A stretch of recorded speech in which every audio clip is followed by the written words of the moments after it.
നമസ്കാരം. Raf talk ഫുട്ബോളിലേക്ക് അവർക്കും സ്വന്തം. ഇതാ ഗബ്രിയൽ മാർട്ടിനെല്ലിയെ ആഴ്സണൽ കൈവിടുന്നു, ഒരുപാട് ഓഫറുകൾ വന്നിരിക്കുന്നു, ഇങ്ങനെയൊക്കെ പറഞ്ഞുകൊണ്ട് പലതരത്തിലുള്ള വാർത്തകൾ പലരും പടച്ചുവിടുമ്പോൾ വളരെ കൃത്യമായിട്ട് ആർട്ടിറ്റ അതിന് മറുപടി പറഞ്ഞിരിക്കുകയാണ്.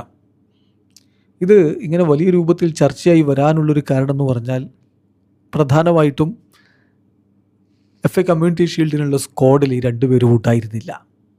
അപ്പോൾ അതെന്തുകൊണ്ട് സംഭവിച്ചു, അവർ ടീമിൽ നിലനിൽക്കുമോ ഇല്ലയോ, ഇതൊക്കെയാണിപ്പോൾ ആർട്ടിറ്റ വ്യക്തമാക്കിയിരിക്കുന്നത്. ESPN അദ്ദേഹത്തിൻ്റെ വാക്കുകൾ റിപ്പോർട്ട് ചെയ്യുന്നുണ്ട്. TNT സ്പോർട്സിനോട് സംസാരിച്ചത് അവരെ ഉദ്ധരിച്ചുകൊണ്ട് ESPN റിപ്പോർട്ട് ചെയ്യുകയാണ്. ഈ രണ്ട് താരങ്ങൾ ബ്രസീലുകാരായിട്ടുള്ള ഗബ്രിയൽ മാർട്ടിനെല്ലിയും ഗബ്രിയൽ ഹീസസും they are very important for us. അവർ ഞങ്ങൾക്ക് വളരെ പ്രധാനപ്പെട്ട കളിക്കാരാണ്.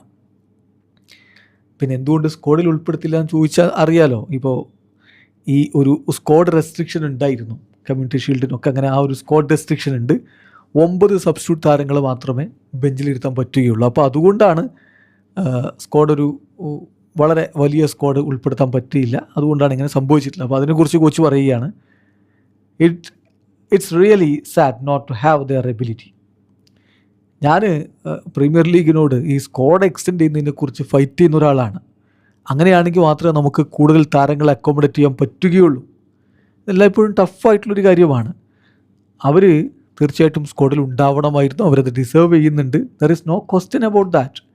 ഇപ്പോൾ Ethan Nwaneri as well, Marli Salmon as well നല്ല രൂപത്തിലുള്ള ഒരു ഹോട്ട് പ്രീ സീസൺ ഞങ്ങളോടൊപ്പം ഉണ്ടായിരുന്നവരാണ്. ഹോപ്പ്ഫുള്ളി ഈ റൂൾ ചേഞ്ച് ചെയ്യാൻ പറ്റുമെന്നാണ് ഞാൻ പ്രതീക്ഷിക്കുന്നത്. പ്ലെയേഴ്സിന് കൂടുതൽ അവസരങ്ങൾ അതോടുകൂടി ലഭിക്കും.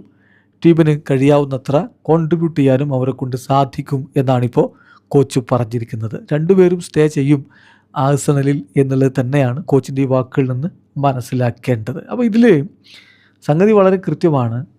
ആർട്ടിറ്റയ്ക്ക് ഒരു വലിയ സ്ക്വാഡ് എടുക്കാൻ കഴിയുമായിരുന്നില്ല. ആ റെസ്ട്രിക്ഷനുള്ളിൽ നിന്നുകൊണ്ട് മാത്രമേ സ്ക്വാഡ് എടുക്കാൻ പറ്റുമായിരുന്നുള്ളൂ. അപ്പോൾ ആർട്ടിറ്റ ന്യൂ കമറായിട്ടുള്ള ക്രിസ്റ്റോസ് ദോലിസിനെ ലെഫ്റ്റ് വിങ്ങിൽ പ്ലേസ് ചെയ്തു. റൈറ്റ് വിങ്ങിലേക്കാണെങ്കിൽ ന്യോനി മഡൂക്കിനെ ഉൾപ്പെടുത്തുകയാണ് ചെയ്തത്. സിറ്റിക്കെതിരെ അങ്ങനെയാണ് കളിച്ചത്. പിന്നെ അദ്ദേഹത്തിൻ്റെ അറ്റാക്കിംഗ് ഓപ്ഷൻ സബ്സ്റ്റിറ്റ്യൂട്ടായിട്ട് ഒക്കെ ഉണ്ടായിരുന്ന ഓപ്ഷൻ എന്ന് പറഞ്ഞാൽ എബ്രഷീസെ, Bukayo Saka, Victor Gyokeres second ഹാഫിൽ വരികയുണ്ടായല്ലോ ബെഞ്ചിൽ നിന്ന് വന്നിട്ട്.